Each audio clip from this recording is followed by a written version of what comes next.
Olá, meu nome é Úrsula Tatiana, eu sou aluna de Ecologia da UFRN e vou falar um pouquinho sobre resiliência, biodiversidade e funcionamento dos serviços dos ecossistemas e os serviços ecossistêmicos.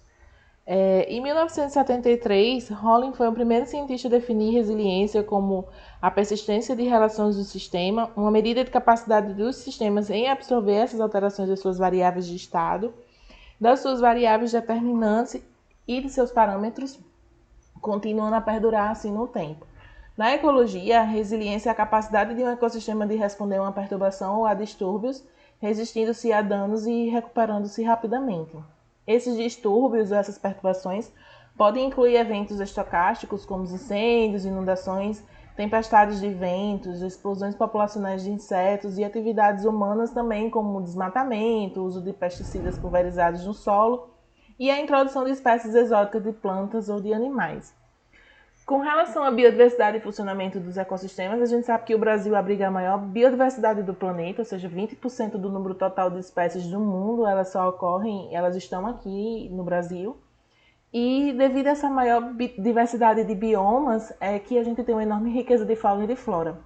Porém, a gente tem colocado uma pressão crescente no planeta, usando e consumindo mais recursos do que os limites planetários, e por isso a gente tem colocado em risco a perturbação do equilíbrio dos ecossistemas, né?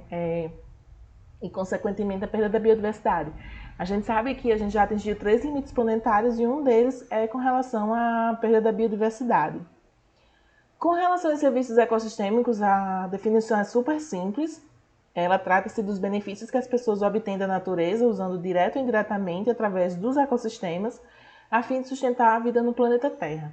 A avaliação ecossistêmica do milênio da ONU, publicada em 2005, ela classificou os serviços ambientais da seguinte forma: serviços de provisão, que são os produtos obtidos dos ecossistemas, os serviços de regulação, que são os benefícios obtidos a partir dos processos naturais, os serviços culturais e os serviços de suporte, né, que são os serviços que contribuem para a produção de outros serviços ecossistêmicos.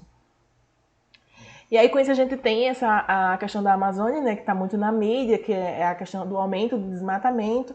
Até que ponto ela pode ter esse poder de resiliência ou se a floresta já estaria entrando em colapso ambiental, né? Então, qual seria o limite, né? Qual seria o poder da resiliência e qual seria o início do colapso? A gente sabe que a floresta amazônica ela influencia todo o clima no planeta Terra, né? A maior floresta tropical do mundo.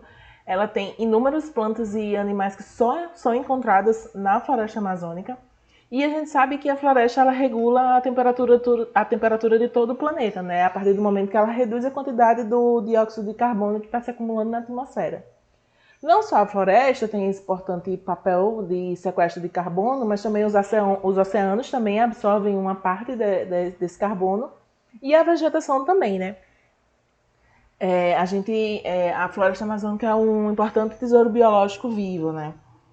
E aí a gente faz essa pergunta, né? Como é que as mudanças climáticas afetarão a floresta amazônica, a biodiversidade e os serviços ecossistêmicos que ela provê para a humanidade, né? Porque a floresta amazônica, ela regula a temperatura de todo o planeta, então todo mundo é beneficiado com o seu serviço ecossistêmico.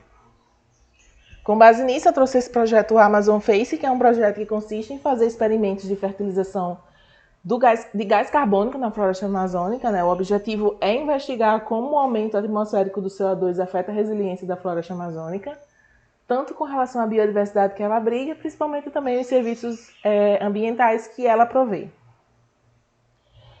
Um estudo publicado na Nature Geoscience identificou a influência do fósforo na resposta da floresta amazônica ao aumento do gás carbônico, né? Então, a limitação da resposta da floresta amazônica ao CO2 relacionado ao fósforo sugere que a falta desse nutriente no solo, em grande parte desse bioma, pode diminuir a resiliência da floresta, né? Então, 12 modelos foram empregados para prever o que acontecerá durante esse projeto, o Amazon Facing, e o mais importante sobre quais os processos se tem essas respostas, né? A gente sabe que com o aumento do CO2 vai aumentar a fotossíntese, vai reduzir o uso da água e vai aumentar o crescimento das raízes. Mas essas respostas modeladas sobre a acumulação de biomassa, elas variam de quase zero, ou seja, sem mudanças, a 3 vezes a taxa de acumulação atualmente observada na bacia amazônica, colocando aí um nível de incerteza do que temos até agora com relação ao efeito do CO2 na floresta amazônica e a necessidade de mais evidências experimentais, mais estudos.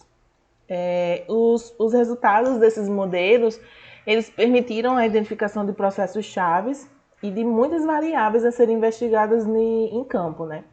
Então, o uso do solo, né? A gente fez uma pergunta aqui, o fósforo seria uma chave para o futuro da Amazônia? A gente sabe que a limitação da resposta da floresta amazônica ao CO2 relacionada ao solo sugere que a falta desse nutriente no solo em grande parte desse bioma pode diminuir a resiliência, o que a gente observa aqui no gráfico, né? Mas também a gente tem essa pergunta, será que de repente a gente fertilizar toda a Amazônia com fósforo, a gente não estaria trazendo um aumento do poder de resiliência? Mas só que nesses estudos eles também fizeram estimativas sobre a quantidade de fertilizante necessária e, segundo esses estudos, seriam mais de 200 milhões de toneladas de fósforo para ser fertilizado, o que traria mais ou menos 54 bilhões de reais, né?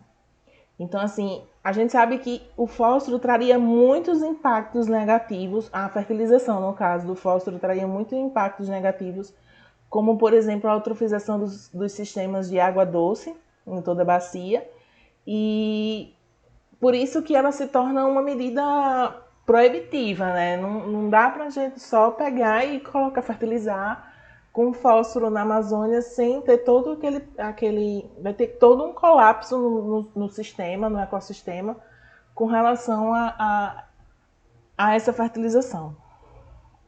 E aí eu trouxe o David Lapolla, né, que é um cientista, um ecólogo da Unicamp, que ele fala que a savanização da Amazônia pode gerar custos de 3,6 trilhões de dólares, né?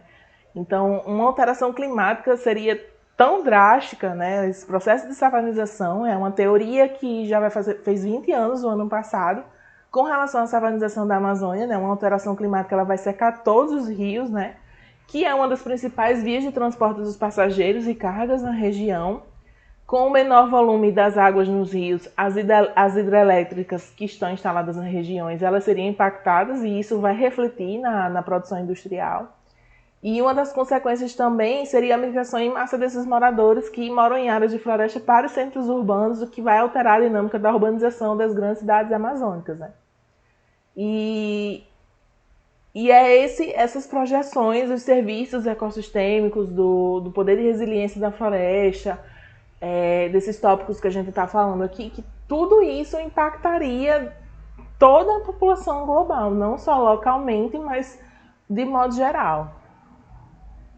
E aí eu trouxe só uma estimativa também dentro desse projeto Amazon Face, que eles fazem as projeções, as modelagens, que os danos socioeconômicos ao longo de um período de 30 anos, elas trariam um custo de mais ou menos 975 bilhões, decorrente principalmente das mudanças dos serviços de provisão, né? Que seriam os serviços ecossistêmicos que eu falei no slide anterior, né? Que com relação a se a gente entrasse num processo de savanização da Amazônia, tudo o que a gente teria de prejuízo, né? Então, com isso, depois de 30 anos, esse custo chegaria a 3,5 trilhões de dólares. Então, é um ponto muito importante que a gente precisa sempre estar atento, discutindo e falando sobre a importância da floresta amazônica e principalmente dos serviços ecossistêmicos que ela provê.